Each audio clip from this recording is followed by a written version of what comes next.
আচ্ছা সারা আপু, IELTS complete করার পরেও জাপানে যাওয়া যায়, এই বিষয়টা নিয়ে আপনি আমাদেরকে একটু বলেন তো। হ্যাঁ, অবশ্যই অনেকে ধারণা করে থাকেন যে জাপানে গেলেই শুধু জাপানিজ ল্যাঙ্গুয়েজই শিখতে হবে। কিন্তু অনেকে জানেন না যে জাপানিজ ল্যাঙ্গুয়েজ ছাড়াও আইএলটিএস অথবা এমওআই দিয়ে জাপানে অ্যাপ্লাই করা যায়। তবে সেটা একটা সেক্টর আছে, যেমন মাস্টার্স প্রোগ্রামে প্রাইভেট ইউনিভার্সিটিতে এমওআই দিয়ে অ্যাপ্লাই করা যায়, এবং কেউ যদি পাবলিক ইউনিভার্সিটিতে যেতে চান সেক্ষেত্রে তাকে অবশ্যই আইএলটিএস থাকতে হবে, এবং ব্যাচেলরের জন্য ইউনিভার্সিটিতে ডিরেক্ট আইএলটিএস নিয়ে অ্যাপ্লাই করা যায়। ওকে, তো ইন টোটাল আপনার যে ডিউরেশন গুলো বললেন জাপানে গিয়ে স্টাডি করার ক্ষেত্রে অ্যাপ্রক্সিমেটলি কিরকম অ্যামাউন্ট লাগে?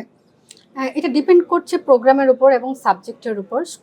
আমি যদি বলি প্রাইভেট ইউনিভার্সিটির কথা, প্রাইভেট ইউনিভার্সিটিতে ফিক্সড সাবজেক্ট থাকে, হুম। সাবজেক্টের উপরেই একটা 50% স্কলারশিপ দেওয়া থাকে। প্রাইভেট ইউনিভার্সিটিতে অ্যারাউন্ড 8 লাখ টাকা খরচ পড়বে মাস্টার্স প্রোগ্রামে, 2 বছরের ভিসা পাবে বাংলাদেশ থেকে। ওকে, তো যারা আসলে আপনারা ল্যাঙ্গুয়েজের ব্যাপারে জেনে নিতে চান কিংবা এই ইন ডেপথ আলোচনা করতে চান, তারা কিন্তু ইউনিলিঙ্ক এডুকেশনের সাথে সরাসরি যোগাযোগ করতে পারেন। স্ক্রিনে তাদের নাম্বার দেওয়া আছে, টোটাল ডিটেলস কিন্তু সেখান থেকে আপনারা পেয়ে যাবেন।